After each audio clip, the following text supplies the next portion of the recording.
right? What do you want to do tonight? The same thing we do every night, Pinky. Try to take over the world.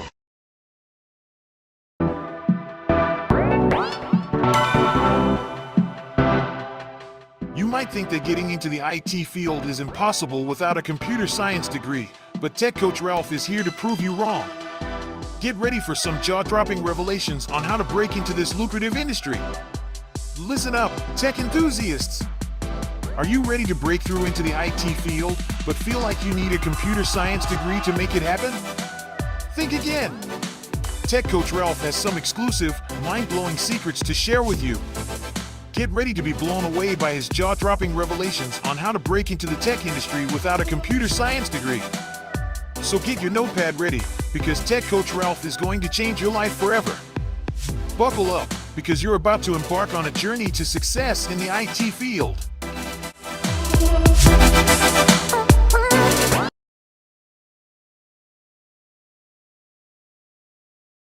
Are you ready?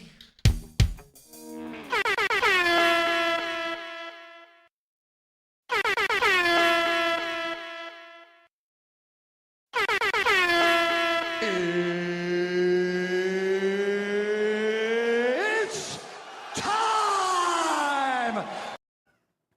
Welcome back to another Tuesday night episode of Tech Q&A Live with yours truly, Tech Coach Ralph, where we are engineered to win.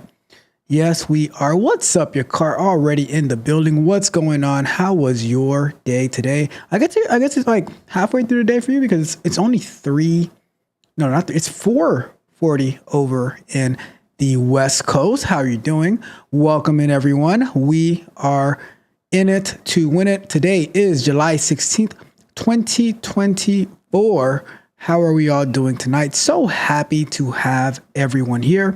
We are going to get into it tonight. But first, you know how we like to do our housekeeping, of course. So let's take care of some housekeeping before we get the show on the road.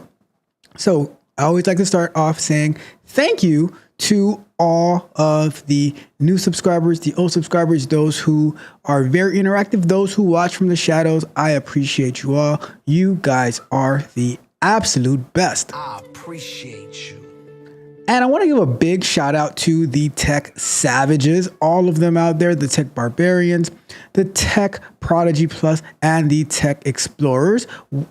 You guys are so awesome. But wait, there's more. There is the tech mercenaries, those who are out there getting it, those YouTube members. And of course, as always, shout out to the bag chasers. A big round of applause to everyone out there, all the tech savages.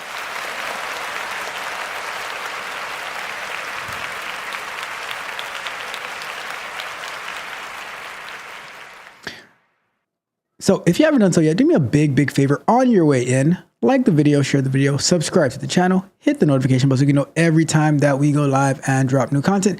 And go over to techcoachralph.dev, sign up for a Patreon membership. Speaking of Patreon, I just released a video with tips to help you when you're doing your job search, as well as how to know what skills you need to enhance for the role that you want, whether it's software engineering, QA, maybe cybersecurity, whatever the case may be, how to use the job search to see what skills you might be lacking and how you're going to need to level up on that, right? So check that out. That is at the Patreon, techcoachralph.dev. Just released a video this morning, actually. So check it out. And let me know if you have any questions, if you have any feedback, whatever it is. If you have any specific videos you'd like me to make, let me know and I will get that taken care of for you as well. And there's also one-on-one coaching opportunities over there to help you level up in your career skills, your tech skills, whatever the case may be, QA, software engineering, cloud engineering, whatever it is, I can help you get on the right track. I might not know exactly what you're doing for like cloud engineering and stuff like that, but I can make sure you do. I can make sure you do and help you get ready for whatever search or test that you need to pass. So that is the plan. If you need me, techcoachralph.dev. Okay. Next up, we're going to jump into our show schedule for the week.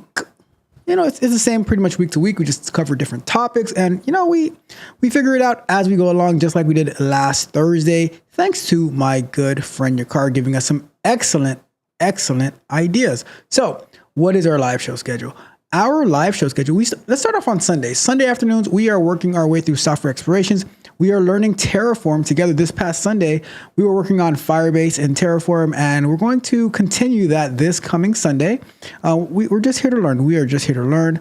Tuesday nights, we have our Q&A, our tech live talks, where you can call in. If you have a question, we can have a conversation, or you can ask questions in the chat, as well as the questions that I have sourced for you as well. Very, very soon, we're going to be getting Don to do some of these shows with me as well, so we can get his insight from he's been in QA even longer than I have, and I've been in QA for a very long time, so we're going to get some amazing insight as well. And he goes way further than QA. He's like into cybersecurity, into pretty much everything. So it's going to be really, really cool when we get him on. Thursday nights, we have software explorations, where we have different topics. This past Thursday, like I mentioned earlier, we had an impromptu. I was going to be working on Jenkins, but because your car sent me a link, I was absolutely fascinated by it. We said, we're going to do it. That was AWS App Studio.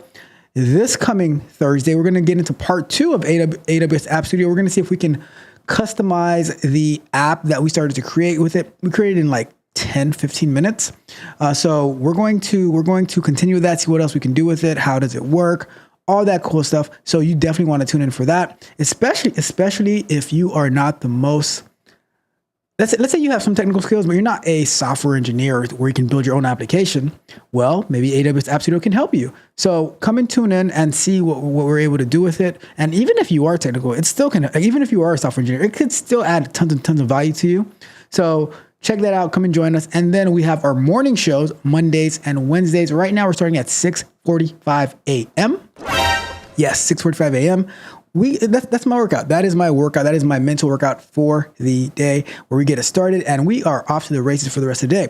That is coffee and kata, 6:45 a.m. Eastern time. And we review some news articles, and then we get into our mobile development. Just yesterday, as you saw in the community tab, we applied for production for the Google Play Store, and a few hours later, Google approved us. So tomorrow morning, we are going to be pushing our app to the Play Store, and we are going to see when it gets pushed in there so we can download it. Officially, it'll be available by tomorrow. Hopefully by tomorrow, it should be officially available to all iOS users and Google users. So join us tomorrow morning as we work on that to push it to production, okay? And then we have the final show of the week as we wrap the week up. It is my favorite show of the week. And guess what?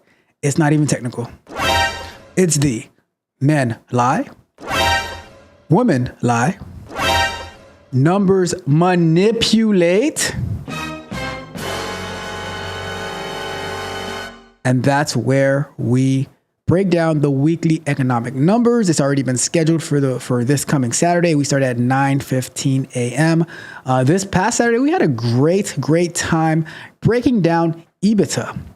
One of the people that I train with at Jiu-Jitsu, I sent it to him. He's like, "That's pretty spot on." Like my urban explanation of EBITDA, he's like, "That's pretty spot on. Very good." And he is a tax and he's an accountant, and he does taxes and stuff like that. And he says that was a pretty good breakdown of EBITDA in my own convoluted way, which I think I took that as a I think I took that as a compliment.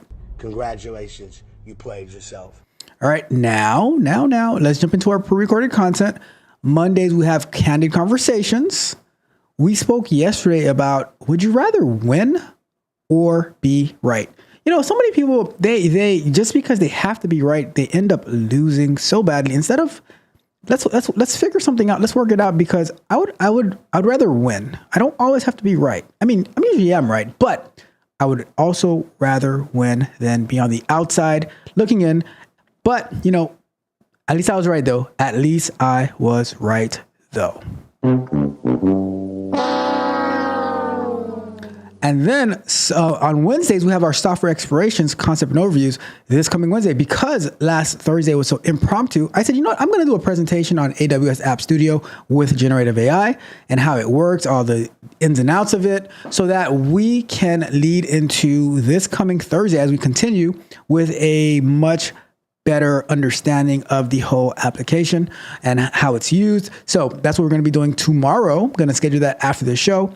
And then Fridays, we have the bug bite. I'm going to be talking about how 75% of vulnerabilities are exploited in the first 19 days, while it takes on average 100 days for companies to actually start to patch them up.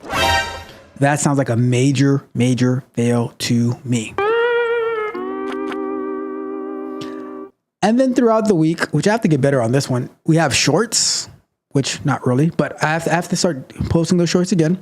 And then we also have our clips from the Q&A show, where we have that Monday through Friday. And I'm working with my video editor so that we can get more videos out as well, clips from the different live streams throughout the week. Like, I'm definitely going to clip up our EBITDA live stream, because that one was or our EBITDA breakdown, because that was so fun from last Saturday. Like I said, you definitely want to tune in on Saturdays, right?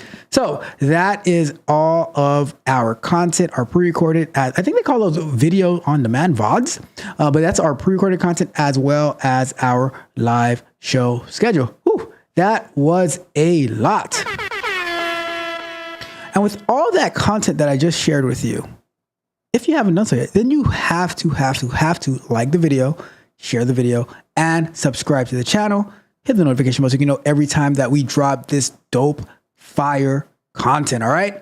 And check me out at techcoachralph.dev. Sign up for the Patreon, get access to exclusive content. I just released a video today, how to better search for jobs so you can have more opportunity, and how to know what skills you need to obtain for those jobs, as well as you can join me when I do my office hours, where you can call in. I'm on there for like about an hour. I'm trying to do it like the last Sunday of every month, but we'll figure that out. But I'll post it, and then I'm going to post it like a week in advance, so you can join me in. You can join in, and then we can have a conversation, whatever you need, and we go from there, right? And then we also have coaching as well available on there. Sign up for a higher tier, and you get coaching, one-on-one coaching with me, and I will help you to get to the next level. All right. So that is everything. That is all of our housekeeping for tonight. All right. So that means it is time for us to get into the show, right? It's time for us to get into the show. Let's get the show started. So the way that's going to work, we're going to put up 5 minutes per question per answer. The timer starts when we start to answer the question, not when we start to not when I'm starting to read the question, but when I start to answer, that's when the timer starts, and then we go from there. Okay. So let me know what you think. If you have any questions in the chat, feel free to ask, as well as you can call in. The link is pinned to the top of the chat. All right. So, and I think I can do this one. Let me see. I think it's like, let me see if that's going to work. Let's see if that's going to work, because that should trigger the call-in link to be, yep, there we go. So there goes the call-in link in the chat as well. I should do it every time we end a question. I should post up the call-in link, but I'll figure that out next time, but that'll be really, really cool. Right? So we're going to get started. So like I said, 5 minutes per question. And when we get started, we're going to hear another one, and then we're going to read the question. And then at the end of the question, you're going to hear a sound that says, this level has now been complete. All right. So with that being said, let's get the show on the road. Let's get to our very, very first question of the night. All right. Alrighty then. Another one. I'm a new grad. I have my ISTQB certification, and I can't find a damn job.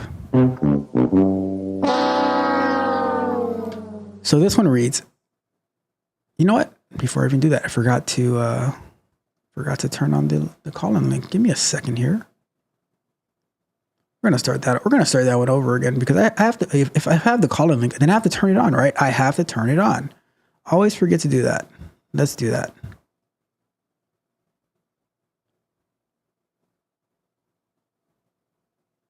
All right, the call-in link is on. If you want to call in, feel free to click the link at any time, and then once we get to the next question, I'll put you in. All right. So I'm gonna start that all over again. Right. We're gonna start that all. Just scratch that what we just had going on. Where it's gonna go like this, and I'm gonna go like this, and we're gonna go like this. You know, like in Men in Black when they put the little pin. So we're just gonna forget what just happened. And before we can even go any further, we got my guy in the building. We got Mitch. Mitch says, take off the blazer, loosen up the tie. Superman is alive.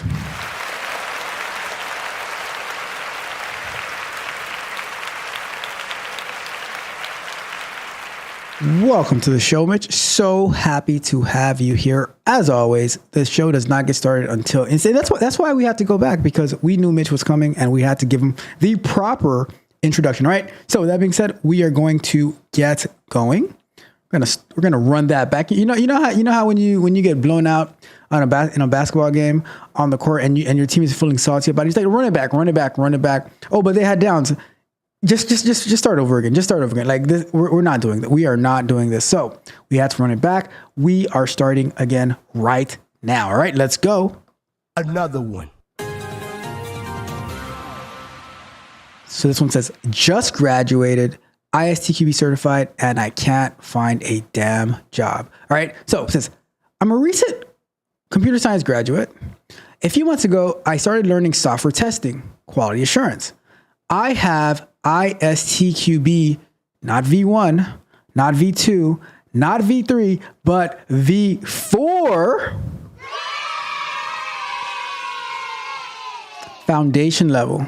So for those who don't know, ISTQB is a quality assurance certification that you can study for this test, and then you get all these concepts and all this theory, and then you go and you take a test, and then if you pass, you get the beautiful certificate that says ISTQB, and it's the version of it, foundation level, right? So I know Python, JavaScript, and some Java. I have some basic knowledge of Selenium and Postman, but I have no real testing experience. I can't get any answers from job applications.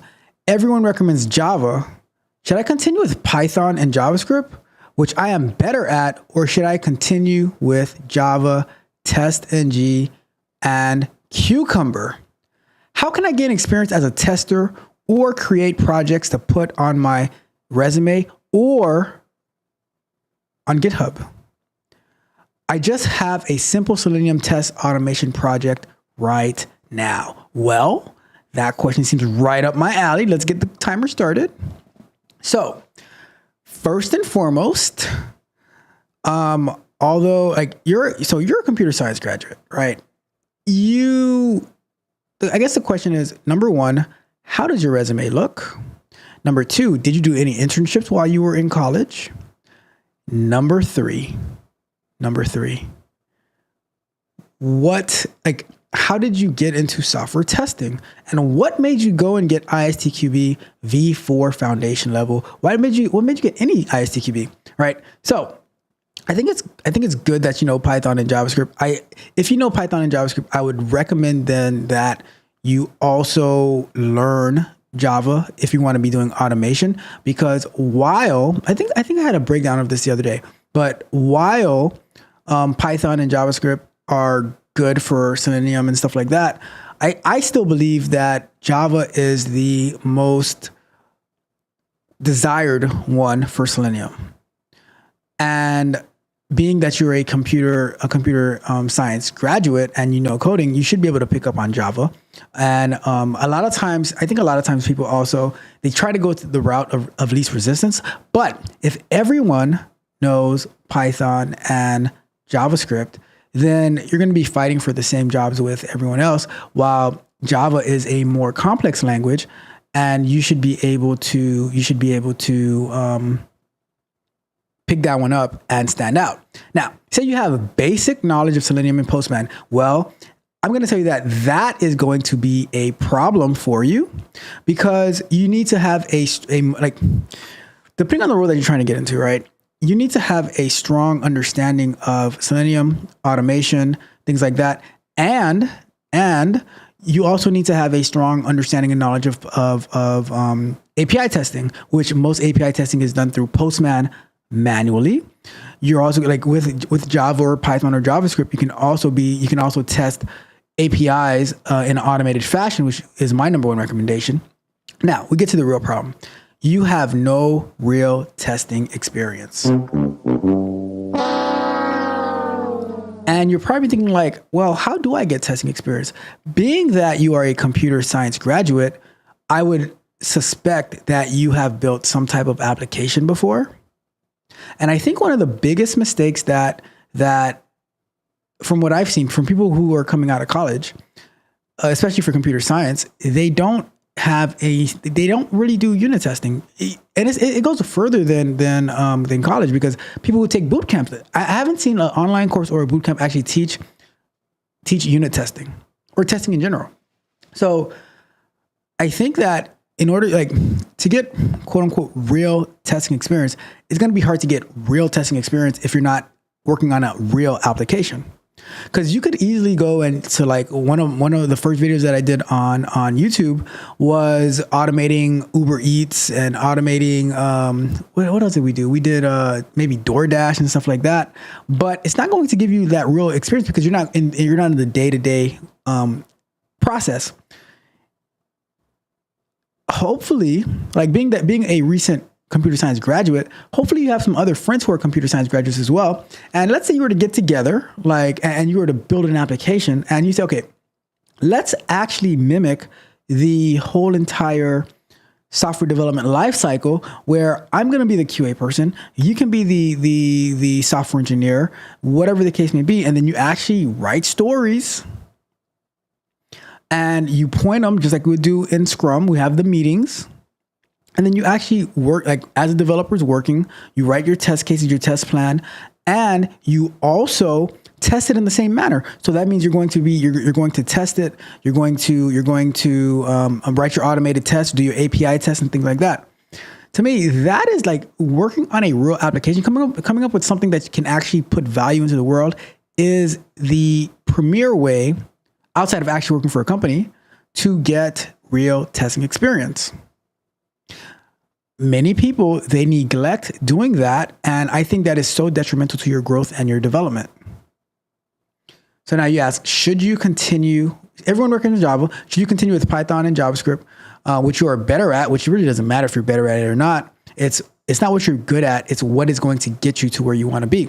And I would say, while you continue with Python and JavaScript, you should also learn Java, definitely TestNG, which is the premier repository or premier library for testing, for QA, for like QA testing in Java.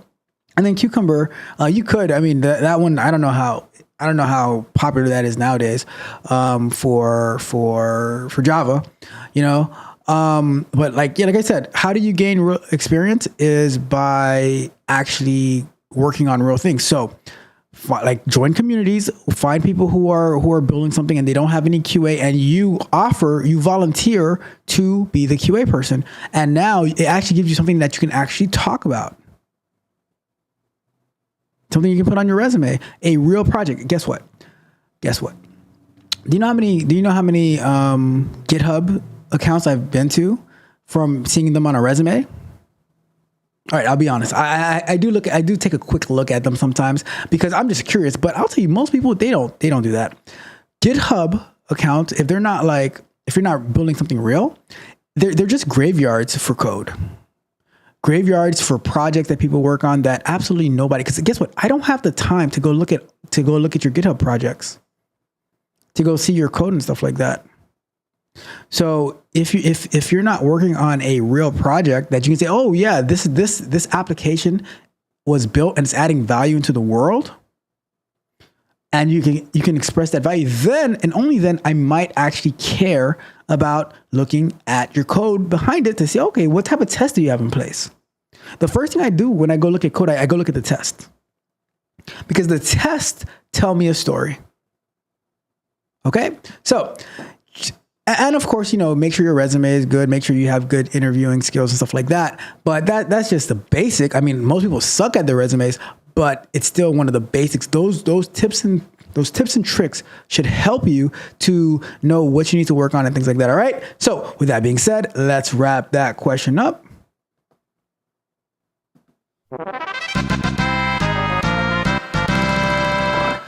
All right, let's see what our friend Mitch had to say. Mitch says, "Funny you brought up DoorDash. I was reading about about their analytics." And Mitch says, "VP of analytics, one of the largest data teams she created. And your car is coming with fire." He says, the car says, I'm not going to put it on the screen, but I will read it. It says, all these DJT haters.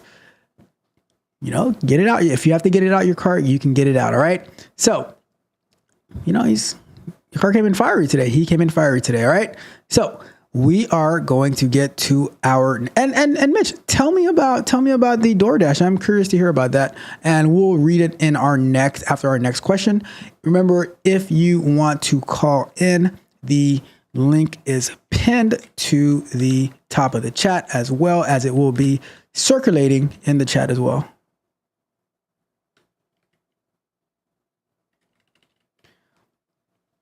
And your car says he's feeling quite emotional tonight.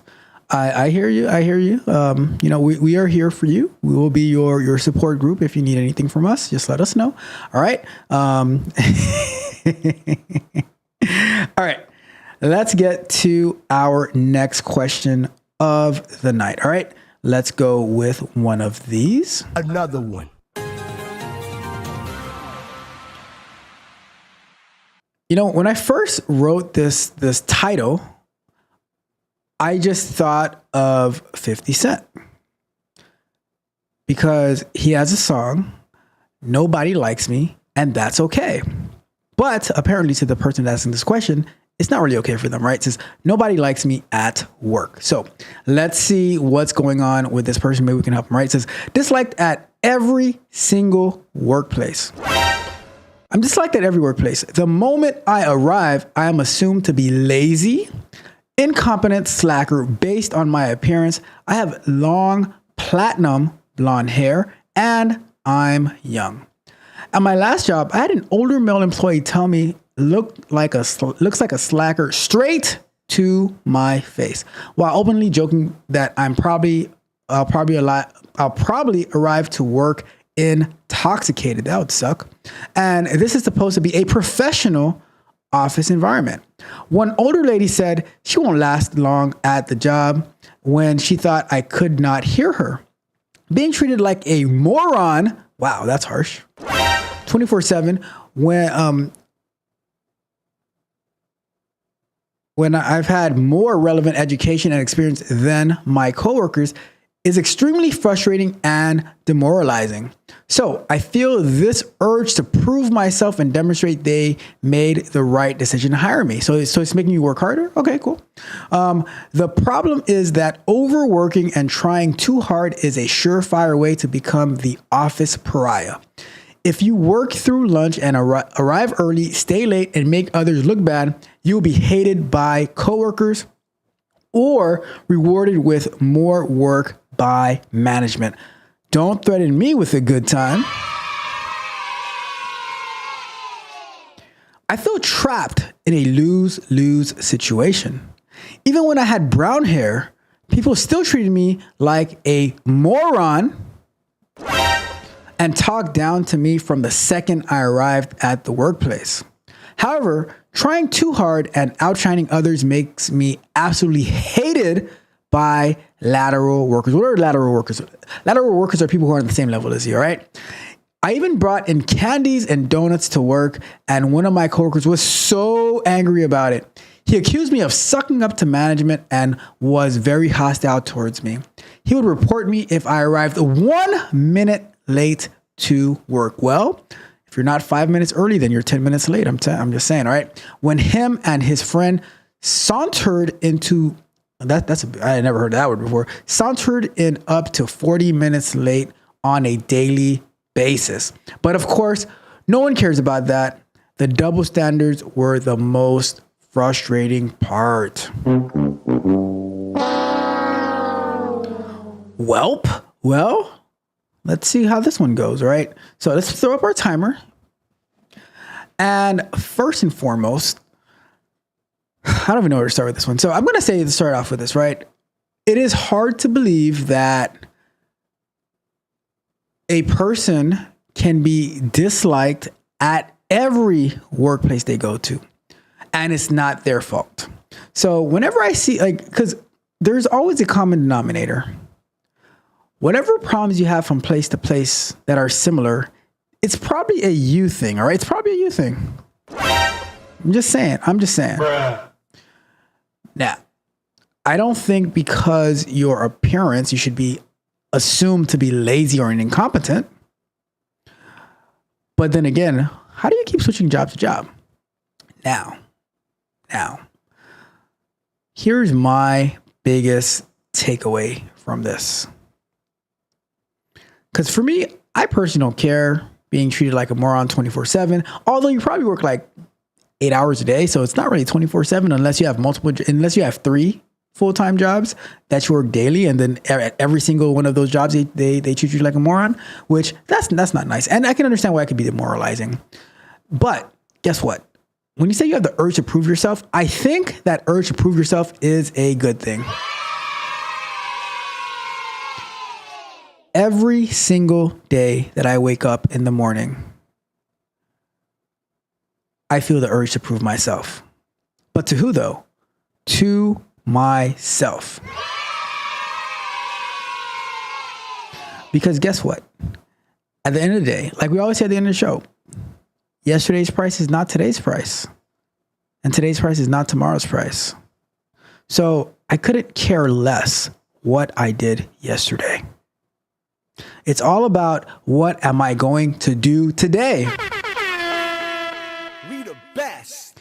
So I already, because I say I have to prove myself to myself, I don't really care about all the other people, because in the effort that I put in for myself, it's going to reflect on everybody else. Now, the problem that you say with, I thought you were going to say the problem with overworking and trying too hard was that you're going to lead to burnout, but it's because you're afraid of being the office pariah. The question is it because of your attitude that you're going to become the office pariah? Because if you're just doing what you're supposed to do, then then there's no reason you should be the office pariah. Now, if you work through lunch, arrive early, stay late, and make others look bad, and you'll be hated by your coworkers, my question always is, why are you so desperate to be liked?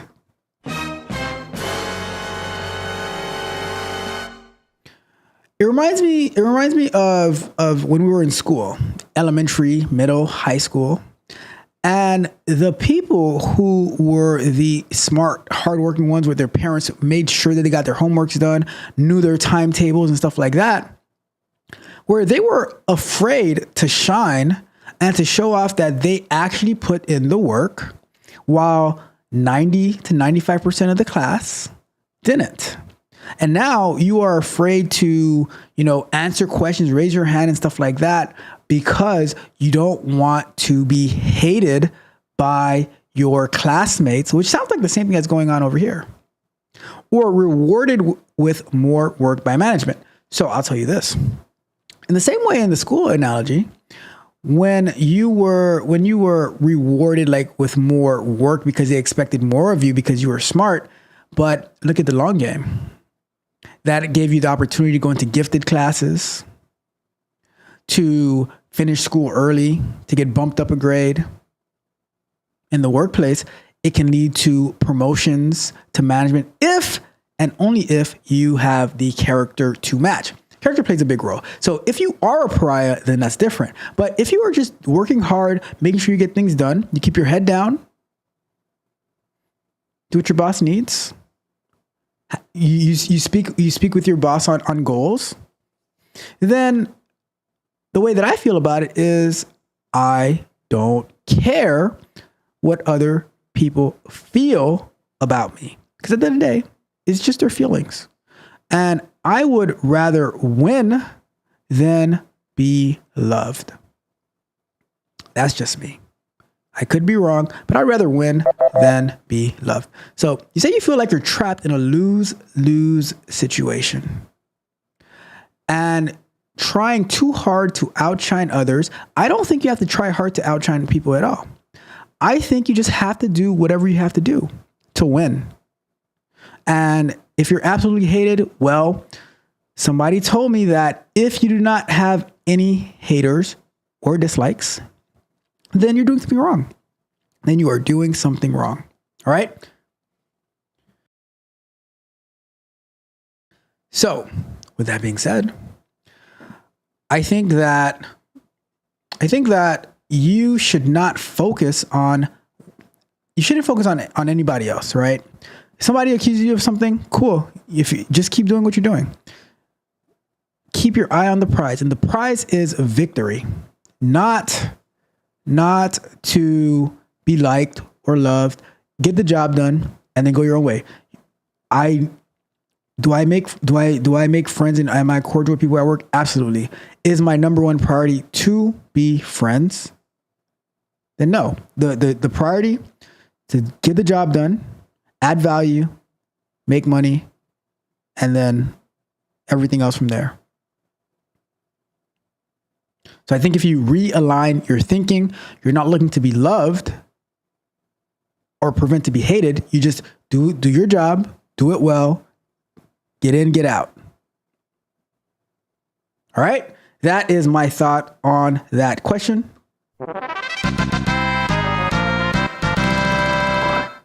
Let's check out the chat, see what's going on.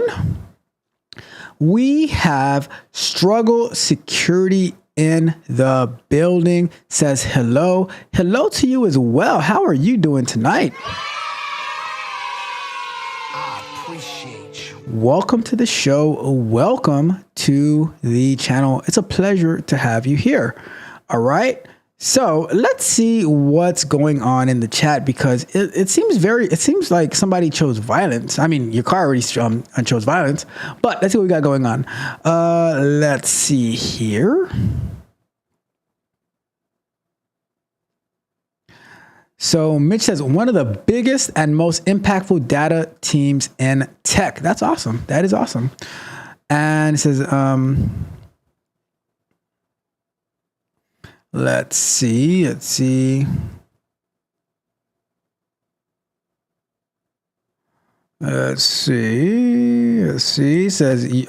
Mitch calls your car a weirdo. Okay.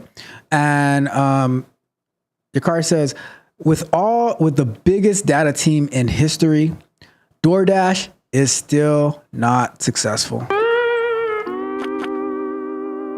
Bruh. Let's see. And your car says, when I worked for Apple, I used to buy the whole team pizza. I was selling in college with a tech job. Everyone loved me. Well, you gave them an incentive to love you. You gave them an incentive to love you. And Mitch says the proverbial Apple. It is what it is. Hey, Mitch, my MacBook should be coming in this week, right? It says, when is Mitch going to show Tech Coach Ralph those hands? I do not want those problems whatsoever. You know what, Yakar? I think I think those hands would be much better suited for painting and laying down wood laminate floors so that those little kids can actually get to the, well, you know what? I take it back. I take it back. Those kids the inaugural class of the school has probably graduated by now. So maybe the school should turn into a college. I'm just wondering, right? And says, from now on, I'm calling you the dope man. Your car is dope, all right? Your car is super duper dope. Shout out to your car as always. And you see, like I said earlier, it says, don't threaten me with a good time. Tech is the new dope. Nerds with attitude. I have an attitude sometimes. And last, is that, Mitch says, don't you see I'm being calm? You're a bad influence. You start these fights. And your car says, fight.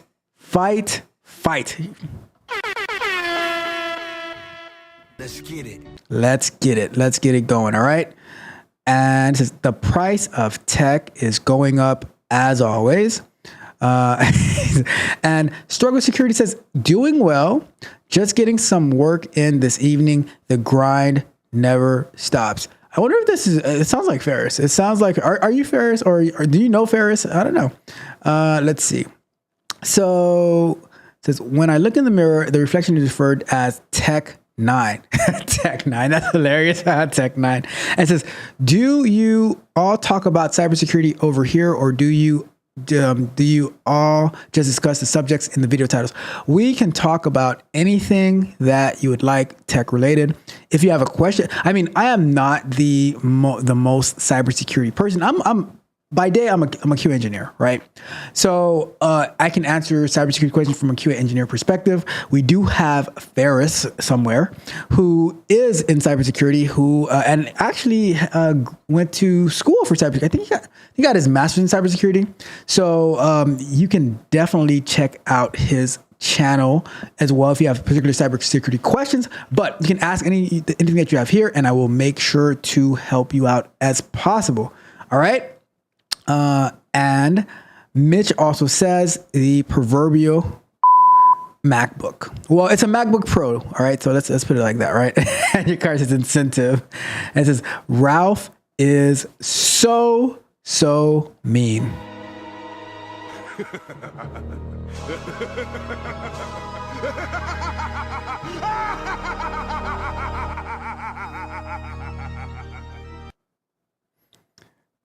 So that is not fair. All right, cool. Just checking because Ferris normally works and listens in as well. But so happy to have you here. Are you in cybersecurity? Are you looking to get into cybersecurity? Tell me a little bit about yourself, Struggle Security.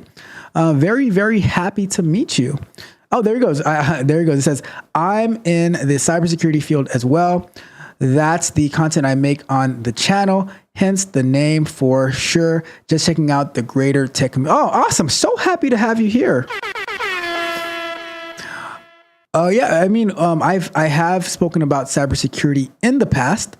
I had like some people. I had Don up here one time for cybersecurity.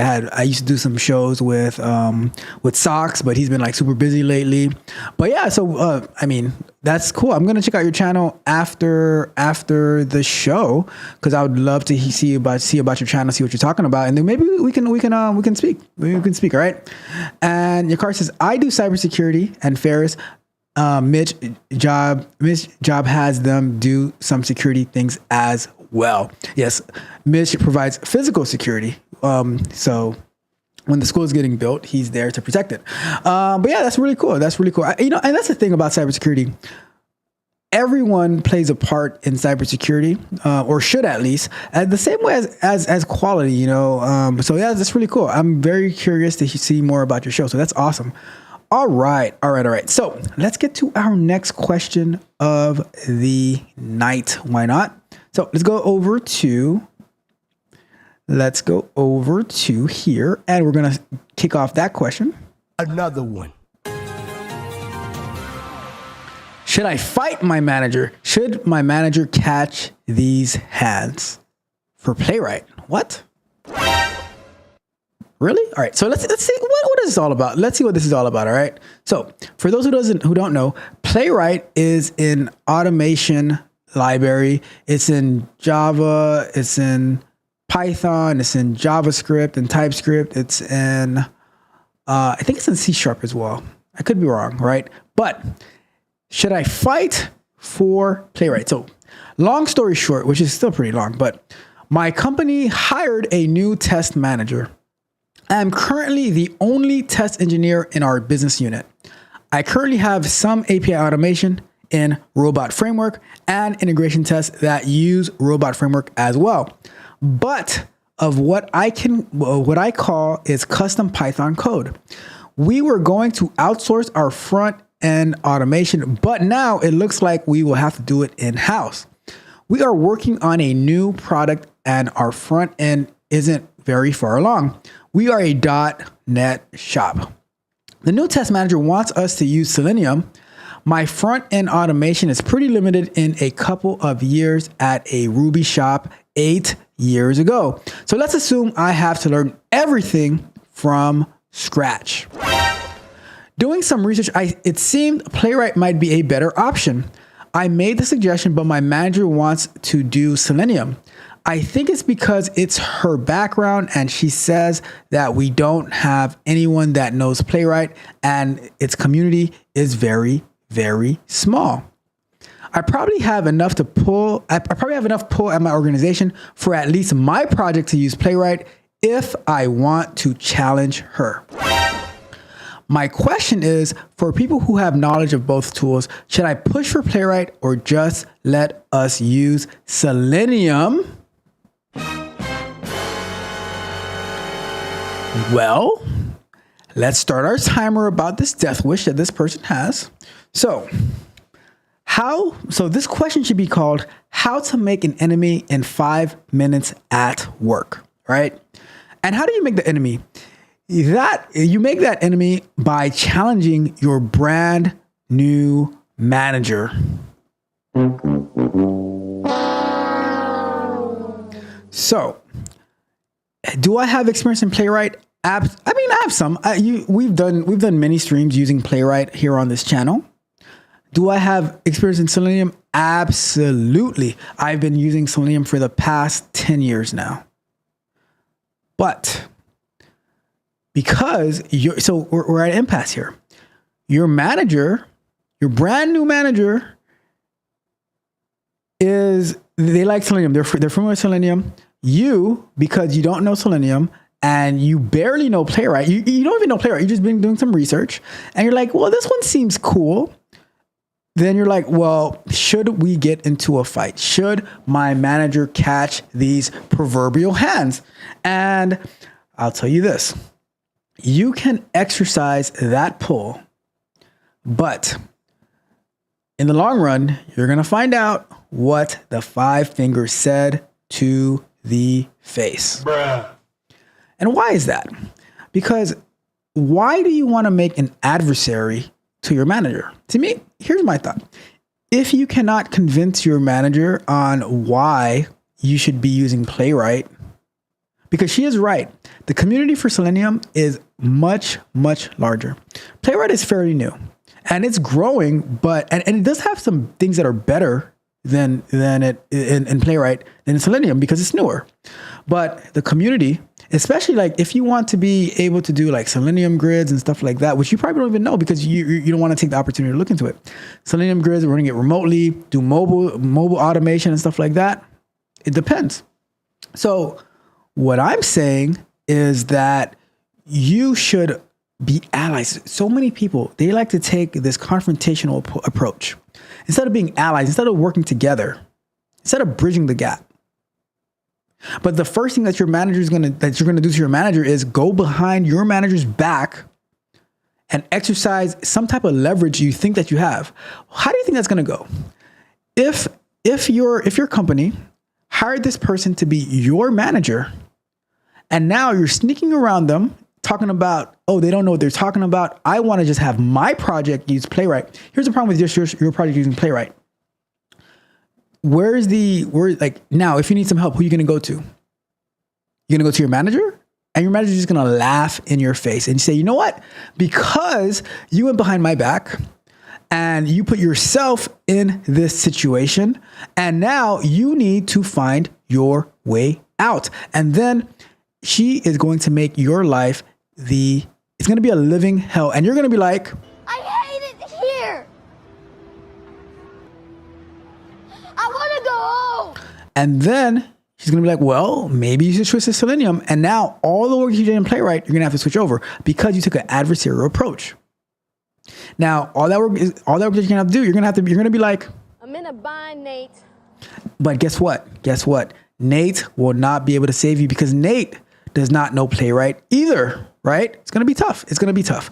So what I'm saying to you is there's nothing wrong with you in Playwright, but prove why.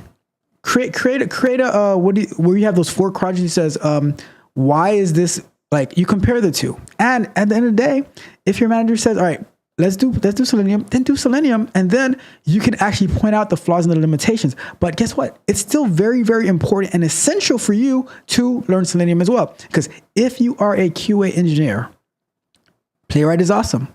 Cypress is awesome. Selenium is still the reigning MVP. It is what it is.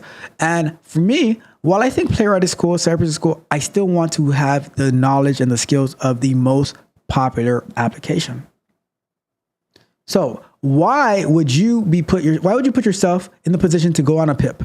And now your car, you see, I would put you on a PIP, but your car, he's going to say no. He's going to say absolutely not, no PIP for you. And then you're going to hear, You're fired. You're fired. You're fired. You're fired. You're fired. You're fired. You're fired. All because you wanted to fight. You wanted to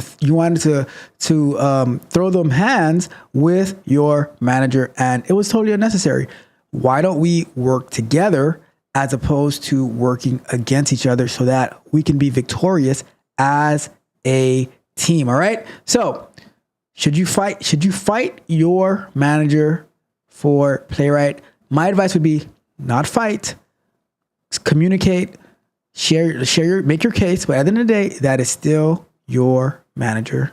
And you don't want to go being deceitful, going around your back. You don't want to be disloyal on their first day there. All right.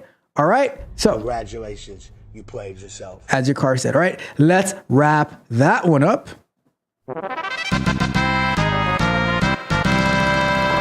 All right. So that was a great question. I really, really enjoyed it. Let's go to the chat. That's what I want to do. All right. So let's go to the chat and let's see what's going on. But do me a favor, if you haven't already, like the video, share the video, subscribe to the channel, hit the notification bell so you know every time that we go live and drop new content. All right. So let's see what we got going on here. Let's see. We have, this guy said, physical security. I mean, you got them hands, Mitch. You got them hands. We don't want to see them hands as I'm about to fight Ralph. Protect your neck. Protect your neck. And Drug Security says, that's what's up. I primarily focus on industrial cybersecurity or ICSOT. That sounds really cool. That sounds, what type, like you said you make cybersecurity content. What type of content do you make about cybersecurity? Is that what you have? Like, is that what you talk about on your channel? That is really, really cool. And your card says, he's wild for that. What? I think that was legit. I think that was legit. And shout out to Struggle Security. It is his or her first time here. I appreciate you. We have a lot of fun over here. Like we add so much value answering these questions, doing the work that we do. But we also party. You see the lights going. We're still partying here. It's our. We party every show. We party every show. We party, but we get a lot of work done. All right. And it says, indeed, they have some great products. I've worked with them in a consultative capacity for customer. Who are you talking about, Yukar? Oh, I'm familiar with Dragos and Fortinet. I think we use Fortinet for VPN at my company. Let's see. Your car says historical security. Have you ever thought about getting into sales too? They make great money if you understand how to push the product to the customer in a way that they understand. That's a fact though. And your car says you're fired. See, your car doesn't believe in pips. When it comes to second chances, I am much nicer than your car. I'm like, all right, we'll put you on a pip. We'll put you on how to improve and stuff like that. And your car's like, nope. Your car's like, nope, congratulations, you played yourself, all right? And it says, I'm not in pure sales capacity, but I do sell KPIs. I sell cybersecurity professional services within my firm. A pure sales role is a bit of a stretch for me. How about, your car does everything. I'm just gonna let you know now, your car does absolutely everything, all right? And it says, let me hold $1. Funny. Car says, I can see you getting into sales. I can see you getting there. I literally run 2 tech companies and 2 farms right now. I would do sales if I had the time. Going to Vegas for conferences are key. And Mitch says, Ralph, you're shorter than me. Is this heightism? Are we doing heightism here? A leprechaun, we established that already. I can't. How dare you? How? I don't understand how we, in this great country that we live in, could practice heightism.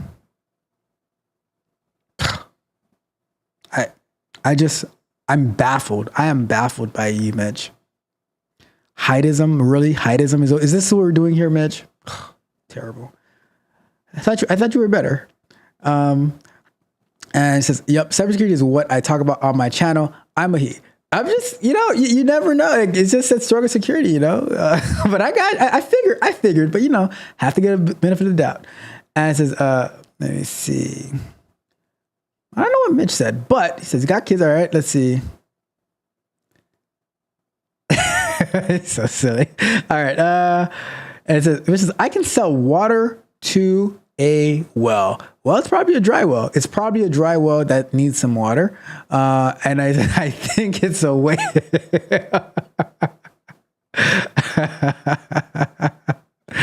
All right. And your car says, I'm not tall either. I'm just saying, your car. I'm just saying, how, like, him and this heightism, man. Him and this heightism. I don't know. It says, nah, not a will, chump. And I'm saying it exactly how I envision Mitch saying it. It's like, nah, not a will, chump. And he puts like, it's like the chump comes from like the bottom of his stomach, like chump. You see how the head movement, like chump. Like he's about to jump on you and stuff like that. I'm just saying. Anyways, let's get to the, do me a favor. After this break, after Mitch being so violent as he refuses to help a brother out that needs him, right? He wants to get violent, all right? So it is what it is. It is what it is. Let's get to our next question. But like the video, share the video, subscribe to the channel, go to techcoachralph.dev, sign up for the Patreon exclusive content, as well as sign up for coaching. We have office hours, stuff like that, right? Whatever you need, I am there for you. Just let me know, send me a message in the Patreon and we can go back and forth and talk, all right? So let's get to our next question of the night. Another one. Rejected for a QA lead role at a FANG company. What does FANG stand for? It is not your canines. It's not those vampire teeth. No. FANG is Facebook, Apple, Amazon, Netflix, and Google.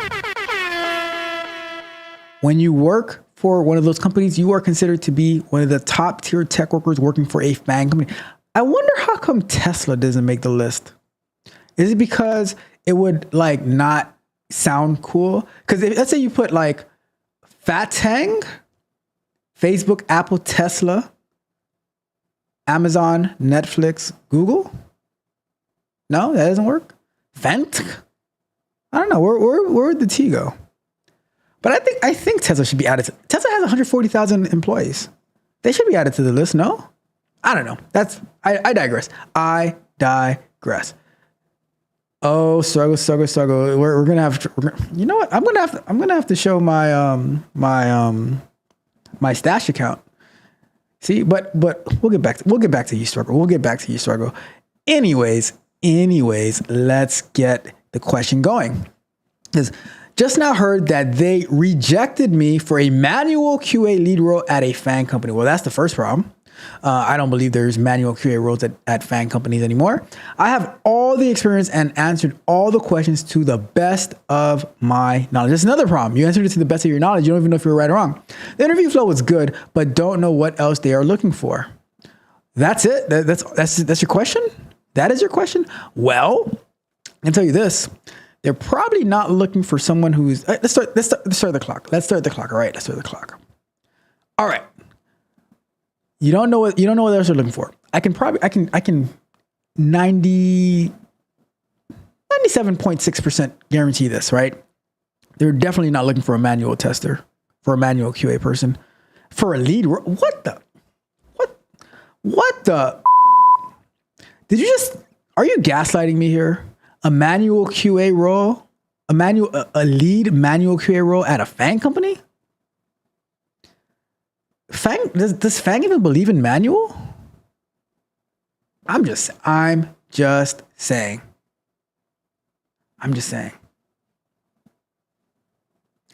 Because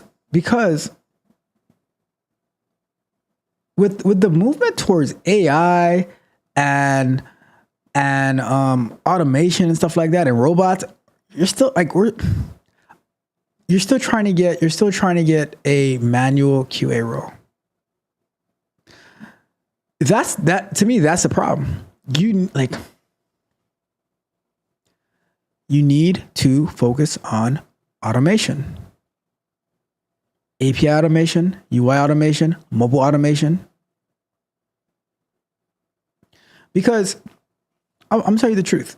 You can easily outsource manual automation, manual QA. Do you guys remember the video that we watched from Uncle Bob, Robert T. Martin, about when the company had to downsize and they said, well, we have to cut the budget for our manual testing in half. I have this whole stack. It's like this big of tests to run. And the person said, okay, well, which half of these tests should I run? And Robert T. Martin said, the half that you want to work. So manual QA, as much as people want to believe it, I've told you, when I started this channel, we would go on to different job boards and would look for manual QA. And guess what we would find? Absolutely nothing. Now, that's not to say that it's not possible to find a manual QA role, but it's going to be very, very hard. And I don't believe that FANG companies are going to hire you to stay as a manual QA. And I definitely don't believe that FANG companies are going to be hiring lead QA roles as manual testers. My company the company that I work for is not a FANG company, and we don't we expect every QA person to know some bit of automation. You don't have to be depending on the level that you're coming in at. If you're coming at a lower level, then you need to be able to have a basic understanding of it. But to think you're going to come in with absolutely no automation, you're not even going to get to the technical interview. So for you to be going it's possible that they thought that you knew automation, and then you thought it was manual, and then they asked you some questions about it. And because it's to the best of your knowledge, you don't know what you don't know. So you might think you did a great job, and they might well, this person sucked. They're not going to tell you that. They'll probably just ghost you, which some people feel a way about that, but it is what it is. Whether they ghost you or they don't ghost you, you still don't have the job. So it doesn't matter at the end of the day. So here's what they're looking for. I'm gonna tell you exactly what they're looking for. They're looking for they're not looking for a lead QA tester. They're looking for a quality engineer, someone who is going to own the quality process for their team. And they're going to think of innovative outside the box ways to ensure things are working. You're going to have to work on the CI/CD pipeline. You're going to have to write automated tests. And even if they don't hire you for that at the beginning, that's going to be their expectation for the future. And if you're going to say, well, I only want to do manual, then it's going to definitely be a Congratulations, you played yourself.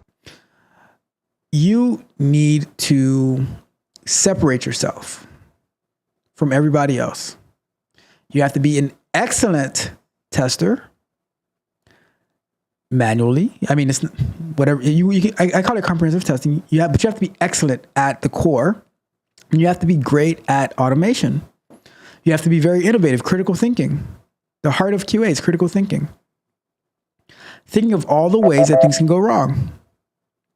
And I think if you were to focus on that, and you go to build up your, because apparently for you to be able to apply for a lead QA role, you have the experience, but do you have the automation experience?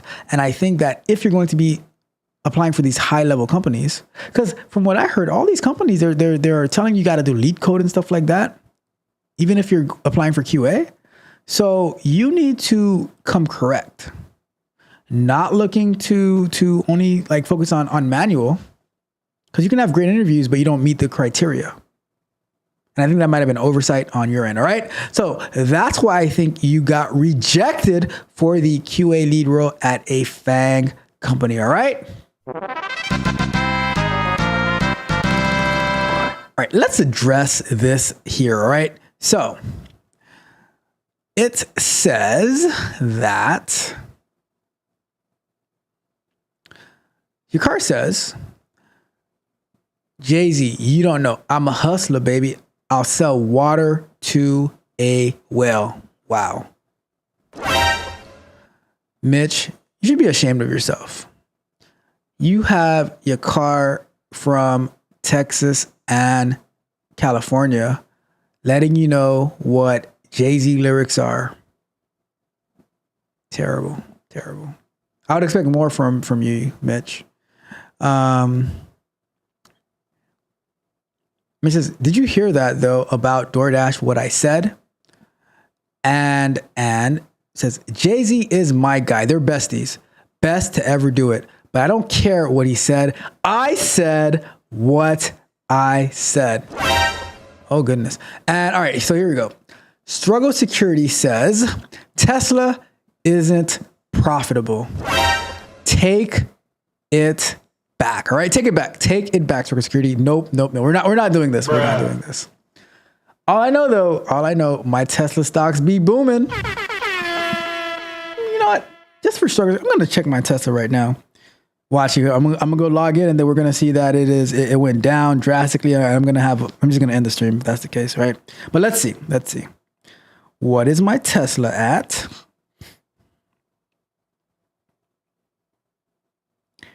My Tesla is at, where are we? Up 10%. Up 10%. Take that. All right. No Diddy. All right, so there you go. And Struggle Security says, I think there needs to be another N for NVIDIA. So that would be like FANG. I got you. I mean, NVIDIA's not bad. Actually, NVIDIA, my NVIDIA is so beautiful. Up 300% on NVIDIA. That is absolutely crazy. Let's see, what else we got? Your car says they haven't figured out how to become profitable is the issue. That's a big issue. Not becoming profitable after all this time is a huge issue. So yes, the scale that they run at is amazing, but the fact that they are constantly $2 million in debt is not attractive. Nope, not attractive whatsoever. Congratulations, you played yourself. And Kurt says, Tesla was profitable. They are not now. still riding with Musk, right? Still riding with Musk. And I'm waiting for NVIDIA to buy Taiwan semiconductor chip. I have some of that too, actually. My Taiwan semiconductor chip is up 93%. It says, what do you think about RPA engineers' robotic process? See, why do you guys have to be that way? Emphasis on was. You guys are mean. You guys are, I'm riding with Elon. I am riding with Elon, all right? And it says, I think anything that can be automated can be eventually be streamlined in AI to be built with words. I think C-suite execs will be smart enough to do some of these things soon due to AI.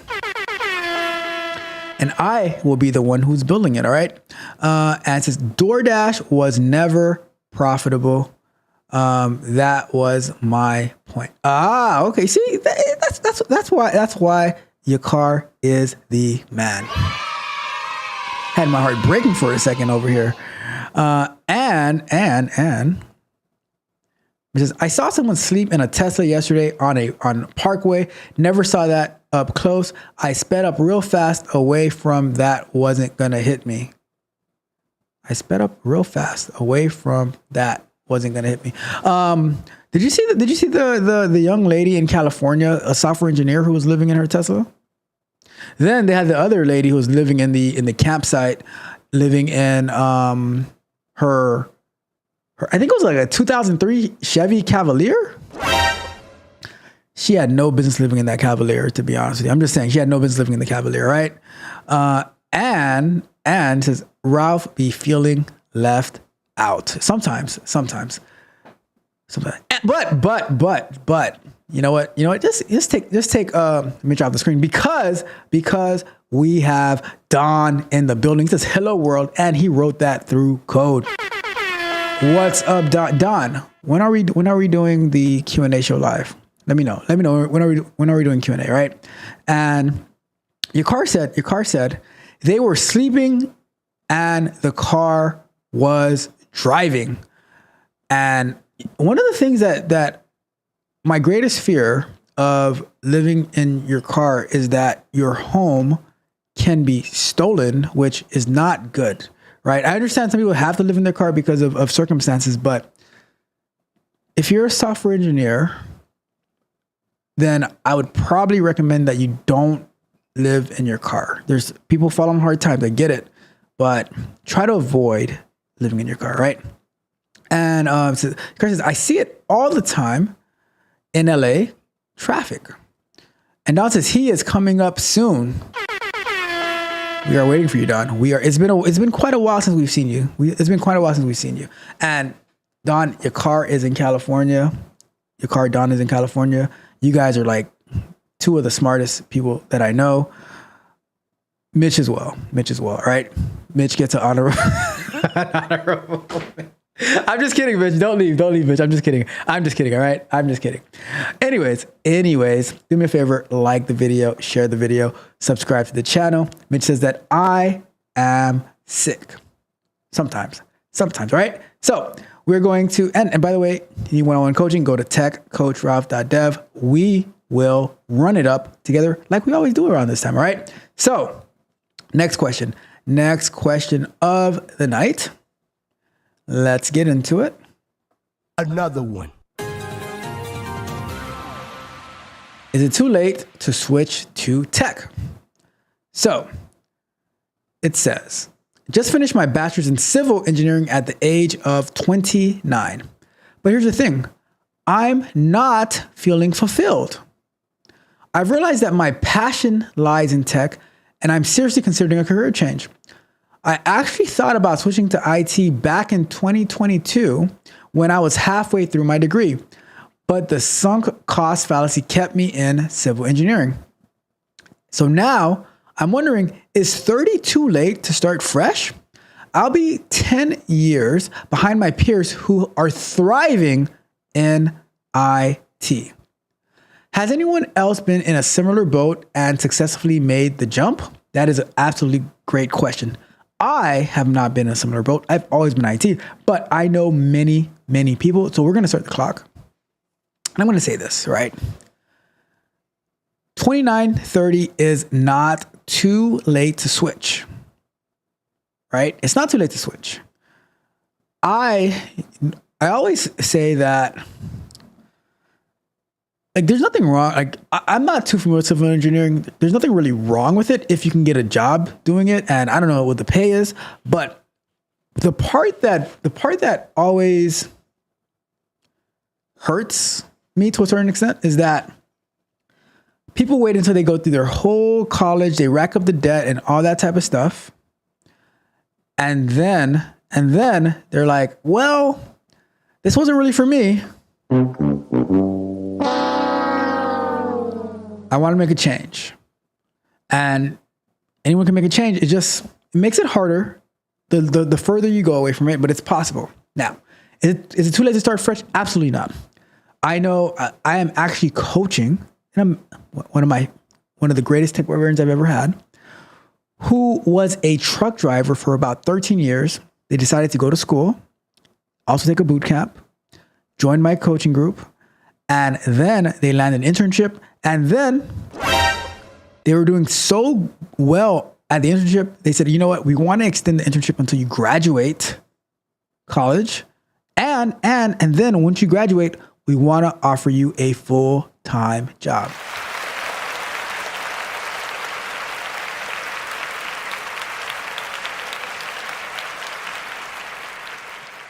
So it's all to say, it's not too late. It's a bit harder, but it's not too late. Now, the question is, are you willing to go back to school to get your IT degree? Now, if the answer is no, it's still possible. It's a lot harder though. Why is that? Companies still like degrees. They'll pay for your Udemy courses and stuff like that, but they still like degrees at the end of the day, right? So now, here's the part that I want to focus on, regardless of whatever decisions you made in the past, right? When you say, I'll be 10 years behind my peers who are thriving in IT. Listen up. Get closer to the mic. Your peers. Don't look at them. Look at yourself. What is it that you want to do? We're not comparing us to other people. We are focused on our success. And if you want to be in IT, then I would recommend, while it's not 100% necessary, I would recommend, if you want an easier time, go to school to focus on like computer science or cybersecurity or whatever. Have a very, very detailed plan. What is it that you want to do in IT? IT is so broad. IT is just about as broad as cybersecurity, which cybersecurity pretty much falls under IT for the most part, right? But it's so broad. So before you do anything, you need to have a very, very specific game plan, because you're starting late. You're really starting like 15 years late, 16 years late, because I think that at 14 is a good age to like already start knowing where you're going, right? But it's not too late. But you need to have, the longer you wait, the more specific your plan needs to be.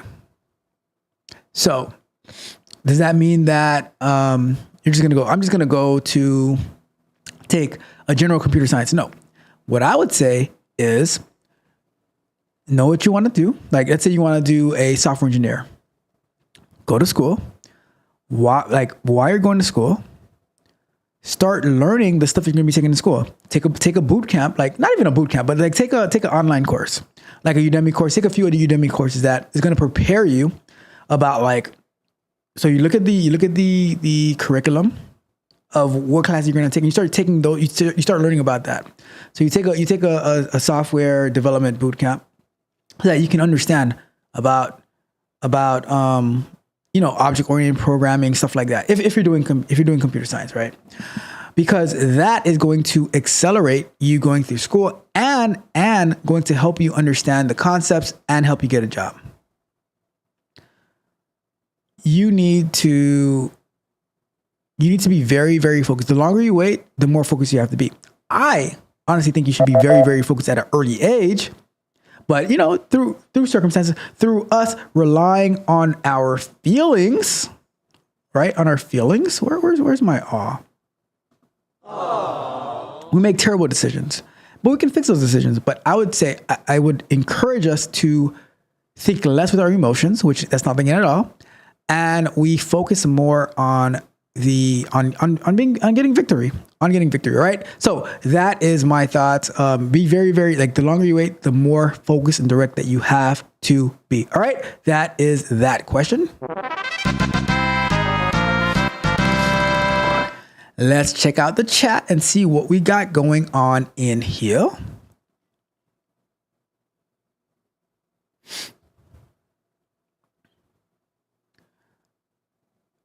And Don says, I would not mind getting a large Sprinter with all the bells and whistles coder van. I mean, if we're going to take the show on the road, then that's a different story. And says, Mitch knows nothing. We know. I'm all foolishness. Shout out to Mitch. And your car says, I'm a Texan. Just made a lot of great business moves in California. Shout out to your car. And your car said, let's clap it up for the Tech Barbarian. Out here winning.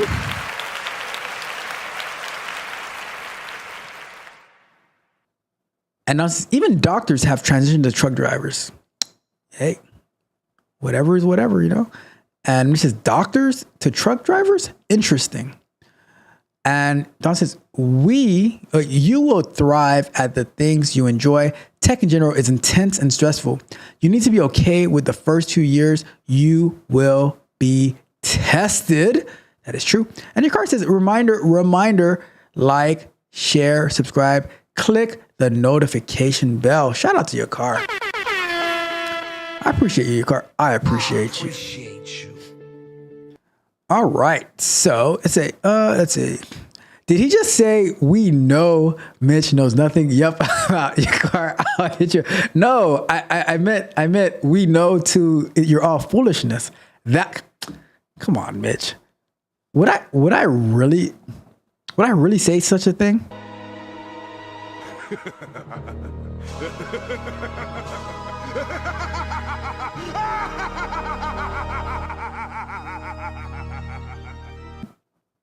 I would never. I did a. How dare you? Listen, I even gave it to myself, right? I gave it to myself. Remember, don't forget the non-compete, all right? All right. Let's get to our... What? Wait just a second here. We just got a super chat from my guy, Don Johnson. Don says, baby video game controller sits in a diaper under the word noob. Hey, it is what it is. You got to start somewhere, right? You remember like your first job, you're probably taking out the trash, maybe cleaning the toilets or something like that. Who knows? Answering the phones to disgruntled customers. Who knows? You got to start somewhere. You gotta pay your dues.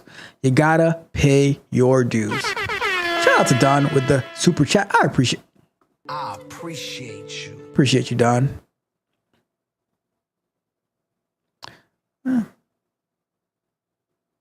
Where is my... Give me a second here.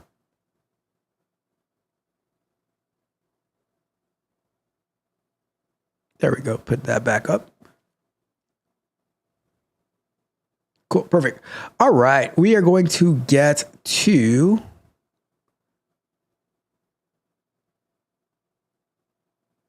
Where? I didn't get my thing. Did it? So your car, shout out to your car gifting. Wait, I'm missing a bunch of chats. All right, hold on. So Mitch says, I'm sensitive. I'm sorry, Mitch. I apologize, Mitch. Like, you know what? Come on, Mitch. Aww. It'll be okay. I do not want you to say, I hate it here. I want to go home. and I didn't have the alerts on, but let's clap it up for your car. Where's it?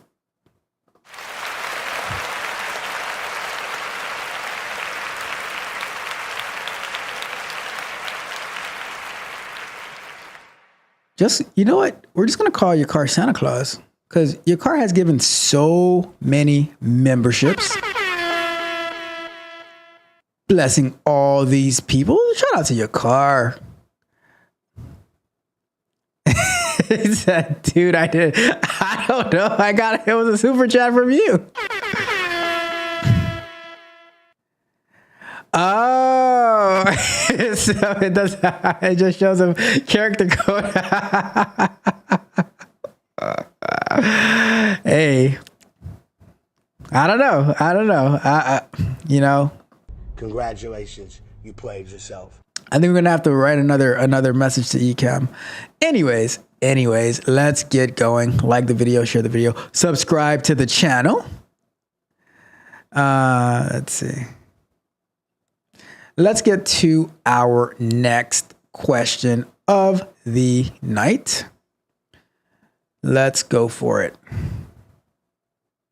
Another one.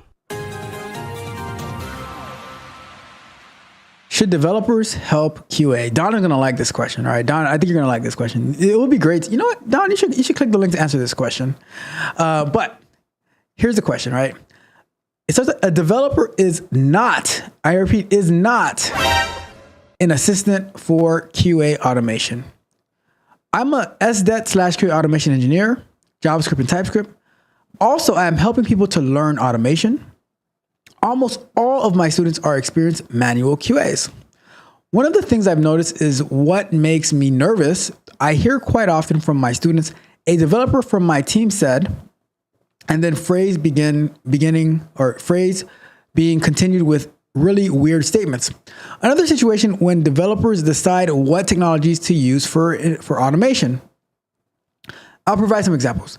Developers said, I have to use only regular expressions to perform text-based assertions. Developers said that page objects is anti-pattern because it is hard to write and maintain. We don't need such level of abstraction. Developer said we do not have to check responses in API tests. If status is okay, then everything should work. My architect said we should use Cucumber and Selenium WebDriver instead of Playwright just because Cucumber looks good and he knows Selenium. I believe that QA automation should defend the boundaries. If a developer knows how to write code, it does not mean that he can dictate his own rules in automation, since we don't force them to use particular tools or approach in their code. Just to provide a bit of context, I started my career as a full stack engineer. So I somehow understand both sides. I would like to ask you to share your thoughts on this. Also, if you share a situation similar to the one I described, it would be appreciated, right? So this is gonna be good. Let's start a timer. Should developers help QA? I think that it is the most amazing thing when QA and developers get together to collaborate, to organize, to say, all right, what should we focus on for the testing, right? And getting a good context, making sure that we have clear acceptance criteria, and we have that conversation back and forth, and we come up with a plan, right? So I understand what the person is saying here about getting the opinions of the developers. Like, it's pretty much saying like the developer should not dictate how our automation goes, right? And I agree, but I don't believe that we should be adversaries. Like, so many times I've heard, like, people love to complain, right? That's one thing. But I think that the problem is that we want to be adversaries instead of how to work together. And if I think that if for me, I would rather just make my case. I'm not going to like, oh, I don't want your help, because guess what? If you don't want their help, guess what's going to happen? They aren't going to help you when you really need it. And I think this advice, the information is good. The advice is bad, because if you have a group of people learning manual, like a group of manual QA people learning how to do automation and stuff like that, and now you have them being adversarial with their developers, how are they going to actually get help when they need it? How are they going to understand some better things with the repository they're working on? So I think if you, and then you just have to make a case. You have to make a case for why you, like, I remember when I was working on Selenium and I was doing the page object model, and they said, like, developers said something about that. And I'm like, well, this is the reason that we do it, because this is the concept. This is like automation is different from like QA automation is different from the traditional design patterns of software engineering. And I just explained it, and they're like, okay, cool, that makes sense. But if you can't make a case for why you want to do something in a particular way, then that's when you end up in these situations. I believe in communication to solve these things instead of, pretty much don't tell me what to do. No, let's have a conversation. Because the same way that QA is supposed to watch the 6 of the software engineers, the software engineers also watch the 6 of the QA, because if the software fails, it's not QA's fault. It's not the software engineer's fault. It's not the project owners, the product owner's fault. It's not the project manager's fault. It's not the scrum master's fault. You know whose fault it is? Everybody's fault. Bruh. We're all responsible. So if we can find better ways to do things, getting insight, then the same way, you say that, you say this, right? We don't, here's what you said.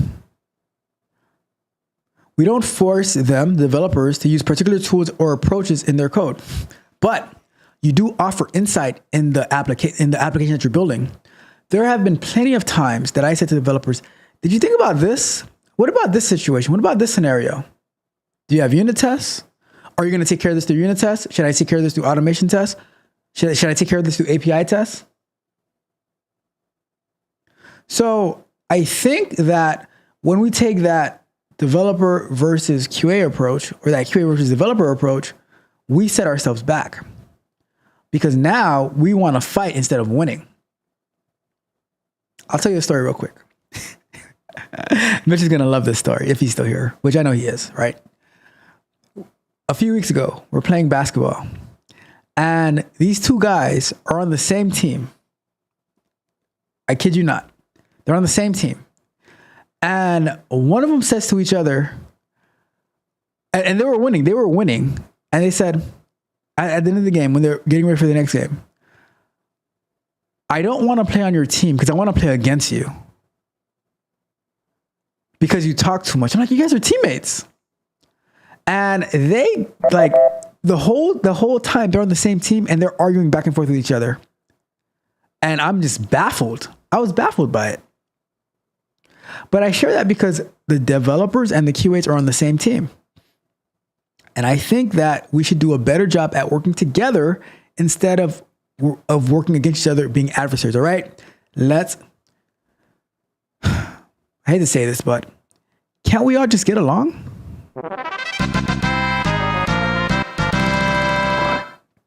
All right, let's get to the chat real quick. And I'm really curious to hear what Don, I might have to bring this question back next time because I want to hear Don's opinion on this as well, you know?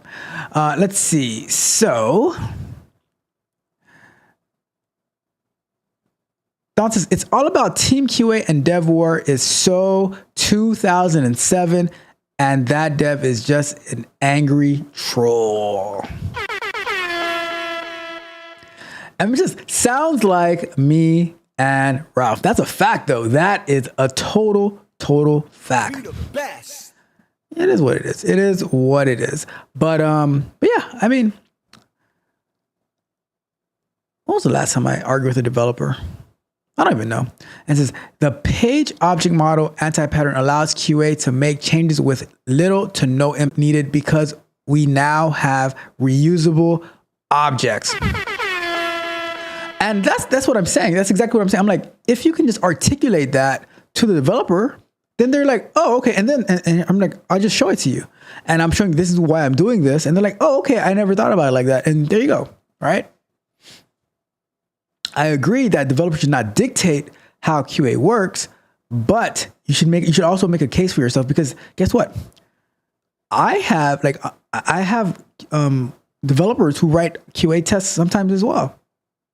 You know, so the more help, the better, because we have to get our QA, our test suite superb, right? Superb. Okay. So that being said, we are going to jump to our next question. Like the video, share the video, subscribe to the channel, hit the notification bell so you know every time that we go live and drop new content. All right.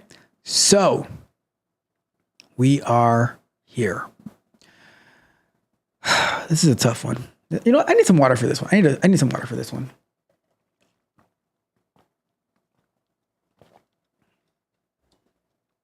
And I need a orange ginger shot, because this one's going to be a bit tough, right?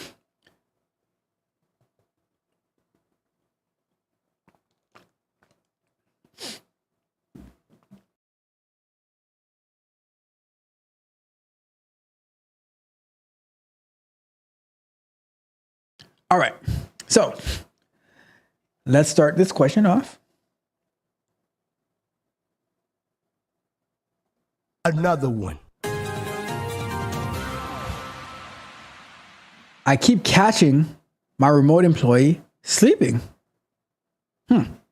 Right, so the title says it all. I have an employee who is exceeding all standards, so, you know, clap it up for them, and getting her work done and more. Sometimes, however, you know, whenever you hear that, however, it's about to go south, right? I remember when I used to watch the practice back in the days, and the judges, they'll also, like, even in Law and Order, right? When the judge has to rule, they will start by saying how great the point was that was made, the objection or the case, and then they get to, but we're going for the other side, right? So it is what it is. So sometimes, however, she'll go missing in action, MIA. Whether that's her not responding to a Zoom message or her actually showing for 1+ hour away. I called her out of the blue when she was away for a while, and she answered and was truthful with me, and that she had fallen asleep on the couch next to her desk. She asked if she needed time off to catch up on some sleep. She declined. It happened again today, but she didn't say she was sleeping. It was obvious by her tone. I'm not sure how to approach the situation. She's a good performer, so I don't want to discourage her. At the same time, she's an hourly employee who, at the very least, needs to be available throughout her workday. How would you approach the situation? And now we have an update. It seems like everybody is taking me as non-charitable as possible. Okay, so more context. We okay loans to be funded, and yes, it's essentially on-call work. If a request comes through, the expectation is that it's worked on within 2 hours. The reason I found out she was doing this in the first place is that I had a rush request from another manager, and I zoomed her to assign it to her, and she was away and hadn't responded to follow-ups within 70 minutes. So I called her. She is welcome to tell me if her workload is too much to take on a rush, but I hadn't even received the message from her. Do managers here often allow their hourly individual contributors to ignore them for over an hour? I'm cool with being lenient, and I'm certainly cool if an employee doesn't message me back for 15 to 20 minutes. I am not cool with being ignored. I will not be ignored for over an hour of the workday. When I say Be available on Outlook and Zoom. It means responding in a timely manner, not immediately when I message somebody. That would be absurd. But I guess I'm wrong. My employee should just ignore messages and assign assignments with impunity. This doesn't seem correct to me. So, I was thinking about the same thing, Yakar. So, here's the deal. All right. I don't know how to say this, but we're going to start a timer. And I think that I don't think that you're wrong at all.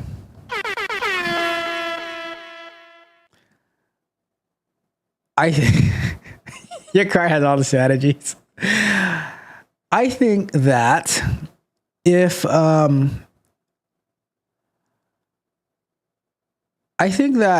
your remote employee is sleeping on the job and they're getting paid hourly, then that is a problem. I understand people talking about, oh, you're not being charitable and stuff like that, but it's the way you describe your employee versus the actions that you describe them taking, they don't seem to line up, right?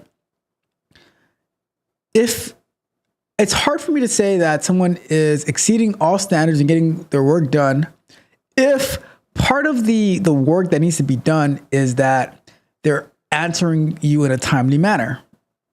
Now, what is a timely manner? You said 15 to 20 minutes. Fair. And for them not to respond over an hour by any means, that doesn't sound like it's getting their work done and more and exceeding standards. It seems like they're not.